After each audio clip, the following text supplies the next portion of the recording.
त्या विनंती पत्रामध्ये मी सर्व गोष्टी नमूद केल्या ज्या ठरल्या होत्या अगोदर, जसं मी याच्या अगोदर जे बोललो त्या गोष्टी पूर्ण नमूद केल्या आणि त्यांना सांगितलं का बाबा आम्ही या ठिकाणाला काम सुरू करतोय, तुम्ही ते त्यापुरतं सौरभटल्या पायऱ्या काढून घ्या जेणेकरून आपल्याला अडचण होणार नाही, याची आपण सर्वजण काळजी घ्या आणि सहकार्य करा, असं त्यांना एक विनंती पत्र मी पाठवलं. परंतु माझ्या विनंती पत्राचं चुकीचा मेसेज त्यांनी गावात सुद्धा देण्याचा प्रयत्न केला.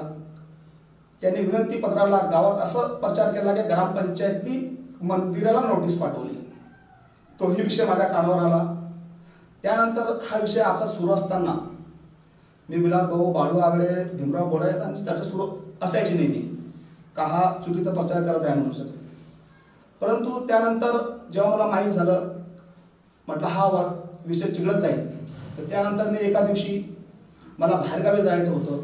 त्यामुळं मी दीपक आगडे, जे रेणुका आगडे आमचे सरपंच आहेत, त्याचे पती आहे, त्यांना मी ग्रामपंचायत कार्यालयामध्ये बोलवलं.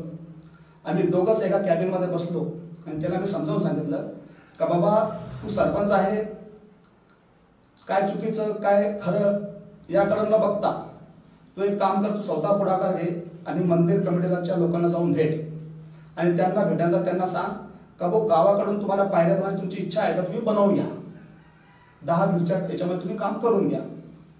मग त्यानंतर मी गावाला चालल्या गेलो. गावाला गेल्यानंतर मला एके दिवशी विलासभाऊ वराडे यांचा कॉल आला आणि त्यांनी मला सांगितलं का बाळू आगडे हा मंदिर कमिटीच्या लोकांकडे गेला होता, मला विष्णुदादा अंभोरे यांचा कॉल आला होता, असं मला विलासभाऊ म्हटले. तर मी विलासभाऊंना म्हटलं हो दादा, का बाळू आगडेला मीच सांगितलं होतं का त्यांच्याकडे जाऊन तू बोल. तर मग विलासभाऊ म्हटलं काय करायचं म्हणे. म्हटलं दादा त्यांना सांगा का तुम्हाला तर माहिती आहे का त्या बाजूने पायऱ्या नको आहे, हे कमिटीचं म्हणणं होतं. त्यानंतर तात्पुरतं सोडून पायऱ्या बनवतो तेही कमी काढून घेऊ, ते सुद्धा त्या काढायला तयार नाही, हे त्यांचंच म्हणणं होतं, आपलं तर म्हणणं नव्हतं ही गोष्ट. पण ठीक आहे, आता त्याच लोकांतले काही लोक अडून बसले का त्यांना पायऱ्या तिकडून हवे आहे, तर मी आता बाहेरगावी हे तुम्ही 10 फूटमध्ये तुम्ही कामं करून घ्या. तर विलासभाऊचं असं म्हणणं होतं का तू येऊन जा, तू कुठं आहे तर तू येऊन जा, तू आल्यानंतर आपण एक बैठक घेऊ आणि बैठकीमधून निर्णय घेऊन आपण ते काम करून विषय संपवून टाकू. मी दादांना हो म्हटलं. मग मी 1-2-4 दिवसानंतर गावून आलो. गावून आल्यानंतर मी विलासभाऊंना कॉल केला आणि सांगितलं का आम्ही आलो आहे, आपण आज बैठक घेऊन घेऊ. विलासभाऊंनी हो म्हटलं मला. हो म्हटल्यानंतर रात्र झाली, मी वाट बघत होतो. त्यातच 9च्या दरम्यान मला विलासभाऊचा कॉल आला आणि त्यांनी सांगितलं का आज उपास असतो, आमचे लोक सर्व सहकुटुंब एकत्र बसून जेवण करतात, उपास सोडतात आणि जेवण करतात, त्यामुळे सर्वांना यायला उशीर होईल, तर आपण आजच्या ऐवजी उद्या बैठक ठेवू. तर मी दादांना हो म्हटलं. मग दुसऱ्या दिवशी आम्ही एक बैठक घेतली. त्यात मंदिर कमिटीचे लोक विलासभाऊ वराडे, मी, भीमराव बोराडे, बाळू आगडे, आम्ही सर्वजण मंदिरावर बसलो. मंदिरावर बसल्यानंतर चर्चा सुरुवात झाली आणि चर्चेमध्ये मी पूर्ण घटनाक्रम त्यांना समजावून सांगितला. हा घटनाक्रम असा होता, तुम्ही मला चुकीचा प्रचार करताय, तुमचे सर्वच हे म्हणणं आहे का या ठिकाणी पायऱ्या नको आहे, कच्च्याजवळ पायऱ्या बनवून, हा सर्व विषय झाला.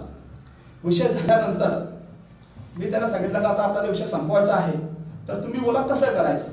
तर त्यातच एक ज्यांची मानसिकताच MP म्हणजे मध्य प्रदेशची आहे, ज्यांना इंदोरवाले म्हणून आमच्या गावात ओळखतात, त्यांचे चिरंजीव आशिष अग्रवाल आणि त्यांच्यासोबत शिवाजी वाघ म्हणून सनी जे मंदिर कमिटीमध्ये आहेत, यांचं म्हणणं होतं की गावाच्या पश्चिमे भागून तो पूर्वेपर्यंत जो जळगाव छत्रपती संभाजीनगर हायवे आहे तिथपर्यंत आम्हाला सीड्या बनवायच्या आहेत.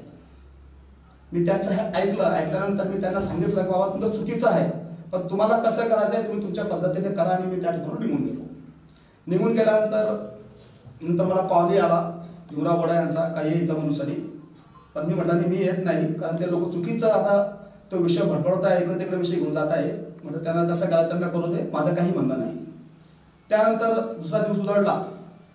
मला चहाच्या हॉटेलवर दीपक आगडे भेटला आणि त्यांनी सांगितलं का भाऊ रात्री विलासभाऊ आम्ही सर्वांनी मिळून मंदिर कमिटीच्या लोकांना खूप बोललो, काही चुकीचं आहे, आपण मार्ग काढत होतो, तर तुम्ही दुसराच काहीतरी वेगळा प्रकार करताय, हा विषय संपवा.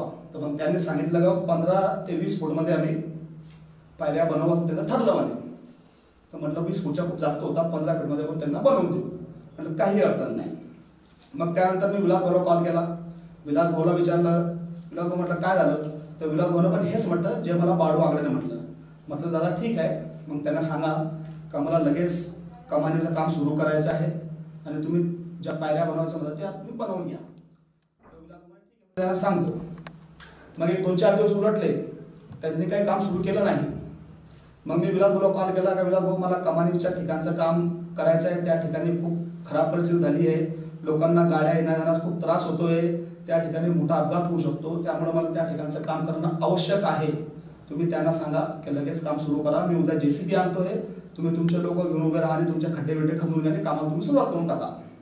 विलास भाऊ म्हणे ठीक आहे म्हणे. मग विलास भाऊने दुसऱ्या दिवशी मी पुन्हा विलास भाऊला अजून कॉल केला. म्हटलं विलास भाऊ काय झालं, तर विलास भाऊने स्पष्ट म्हटलंय का म्हणे त्यांच्याकडे बजेट नाही, म्हणजे कमिटीकडे पैसे नाही सध्या काम करायला, असं मला विलास भाऊ म्हटले.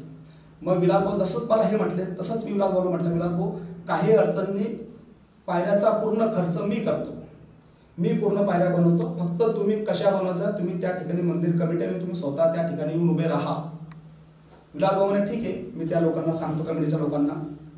मग अजून एक दिवस गेला, विलास भाऊचा काही रिप्लाय आला नाही. मग मीच विलास भाऊला कॉल केला. म्हटलं विलास भाऊ काय झालं ते मी JCB आणतोय, येऊन जा तुम्ही, ते काम आपण करून टाकू. विलास भाऊ नाही म्हणे 2-3 दिवस तो थांबून जा, कारण मंदिर कमिटीचे लोक स्वतःच्या पैशातून पायऱ्या बनवायचं म्हणताय, तू नको बनवू. म्हटलं काय अडचण नाही दादा, पण तू 2 दिवस थांबून जा म्हणे. म्हटलं ठीक आहे दादा, मी 2 दिवस अजून थांबलो. 2 दिवसाच्या व्यतिरिक्त मी 7-8 दिवस थांबलो, पण त्यांनी ना मला पायऱ्या बनवून दिल्या ना स्वतःने पायऱ्या बनवल्या. त्यानंतर ना इलाजानं जे चांगल्या प्रकारचं काम कमानीचं करायचं होतं, तर यांच्या अडमूड भूमिकेमुळं त्या प्रकारचं काम मला त्या ठिकाणी करता आलं नाही. मग मला जसं तसं जे जागा होती त्याचमध्ये त्या ठिकाणी कामं करण्यात आलं. मला जनतेला फक्त एवढंच प्रश्न विचारला, आणि हा जो विषय मी आज जे चांगल्या प्रकारचं काम कमानीचं करायचं होतं, तर यांच्या अडमूड भूमिकेमुळं त्या प्रकारचं काम मला त्या ठिकाणी करता आलं नाही. मग मला जसं तसं जे जागा होती त्याचमध्ये त्या ठिकाणी कामं करण्यात आलं. मला जनतेला फक्त एवढंच प्रश्न विचारला, आणि हा जो विषय मी आज कॅमेऱ्यासमोर व्हिडिओच्या माध्यमातून जनतेसमोर मांडतोय, तर याचा उद्देश लोक वेगळा काढतात. लोक म्हणतील का भाऊ यांना हिंदूचे मत पाहिजे असेल, हे मला मतदानाचा काही संबंध नाही. माझं एवढंच म्हणणं आहे का मी बालपणापासून तर माझं वय आता 45च्या जवळपास आहे, इथपर्यंत माझे खूप मराठा बांधव हिंदू बांधव माझे मित्र आहेत. फक्त त्या मित्रांच्या मनामध्ये माझ्याबद्दलची चुकीची भूमिका जाऊ नये, फक्त मी त्या माझ्या मित्रांसाठीही माझी भूमिका मांडतो आहे. बाकी मतदान होणं न होणं, कोणाला होणं याच्याशी माझा काही देणं घेणं नाही. मी निवडणूक लढेल किंवा नाही लढेल हा एक वेगळा भाग आहे, पण निवडणुकीचा किंवा याचा कोणताही संबंध नाही. फक्त माझे जे मित्र आहे हिंदू बांधव, त्यांच्या मनामध्ये ह्या काही लोकांनी जो चुकीचा भ्रम, जे काम मी केलंच नाही तो चुकीचा प्रकार त्यांच्या मनामध्ये टाकण्याचा प्रयत्न केला आहे, तर त्यांच्या मनामध्ये न राहता ते माझी भूमिका आणि मी केलेलं काम याच्यावर त्यांचा विश्वास बसावा, फक्त यासाठीच मी कॅमेऱ्यासमोर येऊन ही माझी भूमिका मांडली. मी दिनांक 13 रोजी गुरुवार ह्या दिवशी उपसरपंच पदाचा राजीनामा देणार आहे. मी केलेले 11 महिन्यात काम निश्चितच गावाचे लोक त्यामध्ये समाधानी असेल.